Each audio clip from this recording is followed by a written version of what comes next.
Irmão, vamos falar agora da luta. Vamos falar sobre isso. Só que, pô, eu acho legal a gente falar do início um pouco. Tipo assim, explicar da onde que começou até chegar na luta que você fez com o Johnny. Aham. Tá ligado? Então, nada melhor do que as suas palavras, fazer meio que um resumo do que aconteceu. E até pra gente como fã, mano, porque assim, vou te falar a visão do fã, que às vezes você, como você tá inserido na história, talvez você tem tudo na sua cabeça como que aconteceu, e a gente não. Aham. Porque pra gente, vocês tiveram a batalha, que vocês se desentenderam. E aí, depois disso, aconteceu várias questões ali de vocês sempre, um ali atacando o outro de alguma maneira, tá ligado? Aham. E aí, pelo menos pra mim, apareceu lá que vocês iam se enfrentar na luta e tudo mais. Eu não sei como que surgiu a ideia da luta, de quem surgiu o convite, tá ligado? Todas essas partes eu acho que é legal você falar pra gente saber um pouco mais dessa parte da história, Aham. tá ligado? Então eu queria que, nas suas palavras, me explica como que foi o início até chegar ali no Vamos Lutar. Mano, sim. Eu acho que, explicando assim cronologicamente, desde essa batalha, esse dia foi um dia que eu me senti, um dos dias da minha vida que eu me senti mais injustiçado, tá ligado? Essa primeira batalha com ele lá em 2023. Foi um dos dias que eu me senti mais injustiçado.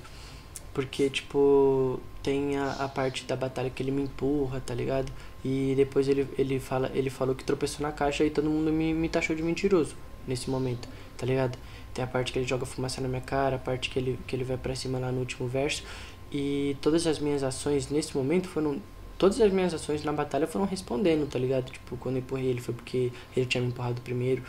E foi um momento que eu me senti, assim, tipo, muito hostilizado e injustiçado. Porque eu imaginei que pelo menos o público teria uma visão neutra da situação. Tipo, ia enxergar a situação da forma que foi. Mas parece que no momento as pessoas só enxergaram o estereótipo de cada um. Tipo, só enxergaram o meu delineado, a forma que eu tava vestido, com a tiara de siri e tal. E cagaram pro restante da situação por conta disso. E falaram, mano, se ele é um homem e ele tá maquiado, então ele tá errado, não tem que eu escutar, tá ligado? E foi muito do que aconteceu na situação. Eu também reconheço que nessa época foi uma época que eu tive uma certa imaturidade assim pra agir, mas era porque a minha forma de lidar com os problemas era debochando, tá ligado? Era brincando, era debochando. E foi o que eu fiz na época. Mas eu acho que foi uma coisa que serviu muito, assim, que me ajudou muito a aprender. E eu acho que hoje em dia eu não faria diferente, porque foi uma parada que me ajudou a construir quem eu sou hoje também, tá ligado? Mas nesse momento eu me senti muito injustiçado. E nisso começou uma perseguição muito grande em tudo que eu fazia, mano. E esse ano foi que nem eu falei, foi o ano que eu fiz umas batalhas que foram muito estouradas, assim. Mas muitas delas eu não ganhei, tá ligado? E, tipo, nem rimando bem, nem fazendo o que for. Esse ano, no aniversário da minha mãe, em 2023, eu e a Levinsky, a gente rimou de dupla lá em Ubatuba. Foram 8 duplas de São Paulo e 8 duplas de Ubatuba, e a gente se enfrentou. Todas as duplas de São Paulo passaram de fase, menos eu e a Levinsky. A gente perdeu na primeira fase, nada que a gente rimava tinha grito, e quando acabou a batalha a gente foi vaiado, tá ligado? Caralho. Então, tipo, a Levinsky chamando as pessoas da plateia pra sair na mão, porque eles estavam mostrando o dedo pra ela. Então, tipo assim, é uma parada que, tipo, mano, tô com a Levinsky pra tudo que ela precisar na vida, porque eu tenho uma gratidão enorme por ela, tá ligado? Porque eu sei que nessa fase, ela foi a pessoa que tava comigo. Eu sei quem foram as pessoas que me apoiaram quando eu precisei. E eu entendo isso hoje em dia e, mano, minha gratidão é uma parada que é eterna, tá ligado?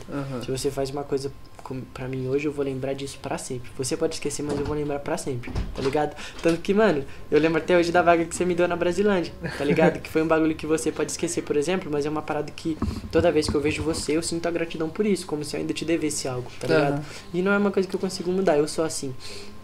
Então, desde essa época começou uma onda de hate muito grande em mim, a ponto de que eu não conseguia exercer meu trabalho, porque eu colava numa praça, eu era vaiado, ou a plateia gritava muito pra qualquer rima em mim, tá ligado? E qualquer coisa que eu fazia era como se fosse maluquice, sabe? O que difere o louco e o gênio são os resultados. Eu era sempre o louco porque eu nunca tinha resultado e não tinha como eu ter, porque ninguém queria que eu tivesse, tá ligado? Crer. Então foi uma época muito conturbada assim pra mim, mas, mano, eu continuei rimando, tá ligado? Porque era o que eu gostava de fazer e mesmo sendo difícil, eu ainda tava lá botando a cara. E com o tempo foi diminuindo essa parada, Mas isso nunca afetou tanto a mim. Porque, como eu falei, eu não ligava pras paradas, tá ligado? Eu era muito novo, eu era muito foda-se pra tudo, então eu não ligava pra esse tipo de coisa. Diferente dos meus pais, tá ligado? Porque meus pais sentiam isso, tipo, no coração. Porque eu também consigo entender isso, que se alguém me criticar, alguém falar de mim, eu não vou ligar. Mas se alguém falar do meu irmão, eu, mano, viro bicho, tá ligado? Pode crer. Então eu consigo entender isso. E foi uma coisa que me machucava muito, tipo, eu não ligava por ser comigo, mas eu não conseguia fazer nada pra consolar eles, porque era uma coisa que não parava. Então isso foi uma situação que foi só crescendo, e o meu desejo sempre foi confortar eles de alguma forma. E muita gente acha que eu fiz o desafio. Eu não fiz o desafio, eu formalizei o desafio. Ele me desafiou em live e eu só falei, mano, se você quer tanto, vamos fazer. Tipo, eu entrei em contato com a FMS, a gente entrou em contato, formalizou o desafio, convidou ele e tal. Mas foi ele que falou em live que ia me bater, que ia bater no meu pai, que ia bater no meu irmão, que ia bater no Caralho A4.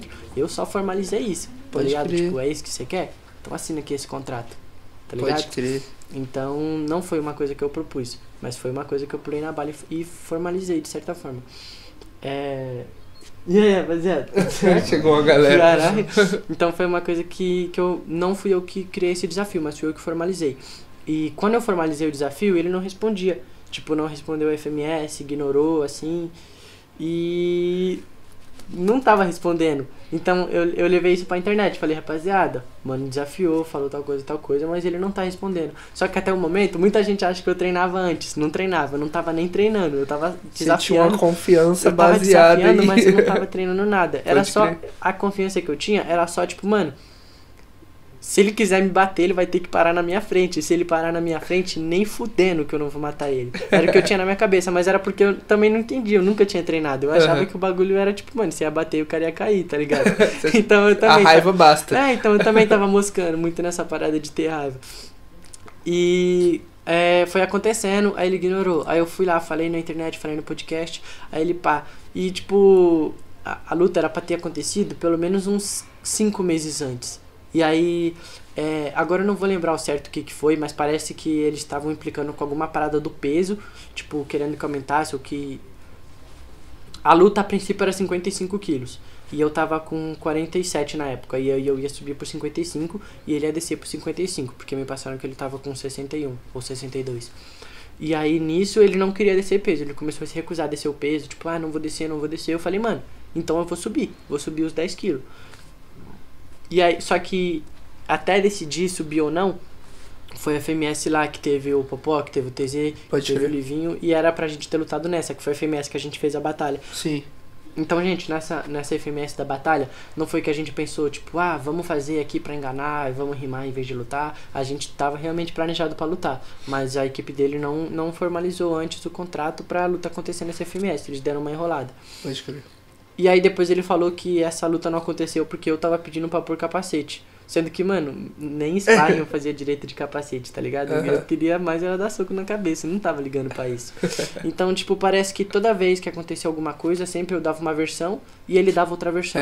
E a versão dele automaticamente era verdadeira, tá ligado? Pode crer. Então isso era uma parada que tava me deixando puto, assim, já. E foi acontecendo a parada do desafio, foi andando, e aí formalizou o desafio. Só que tava pra... Mano, qual o mês que vem antes de novembro? Outubro. Tava pra 1º de outubro tava. Uhum. Antes de ir pro 1º de novembro, tava pra 1º de outubro. Aí adiaram de novo, mas aí é porque a própria FMS não arrumou data. E eu fui treinando, não fui postando, porque eu também não entrei com a cabeça de, vou lutar contra esse cara. Eu não tava enxergando ele como a pessoa que ele é, ou como a história que ele tem, ou como a treta que a gente já teve no passado. Eu tava enxergando como outro atleta. Eu sou um atleta que vou entrar no ringue pra enfrentar outro atleta, e o resto não importa. Não importa a minha vida, não importa o que eu acho dele, não importa o que ele acha de mim.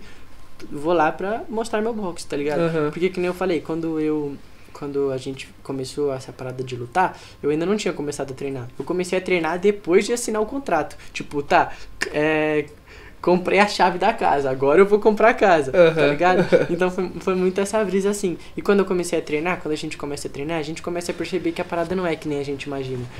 Que nem, tipo assim, todo mundo que tá falando, tipo, o Shamu bate fraco porque ele não derrubou, ou o Shamu é fraco porque ele não conseguiu nocautear o cara, porque o cara é fumante. Mano, não é assim que funciona, tá ligado? Ninguém que treina, ninguém que entende realmente do esporte tem essa opinião. E no primeiro dia de treino eu já percebi isso. Porque, tipo assim, não vai ficando mais fácil, mano. Não vai ficando mais fácil. E quando você entende que não vai ficar mais fácil, é quando fica mais fácil. Porque você entende que vai ser um sofrimento hoje, mas vai ser o mesmo sofrimento, ou vai ser maior amanhã. Ele não é um sofrimento que vai diminuir porque seu corpo acostuma. Entende? E quando você entende, tipo, mano, meu corpo não vai acostumar com isso, mas eu tô disposto e é isso que vai me tornar mais forte.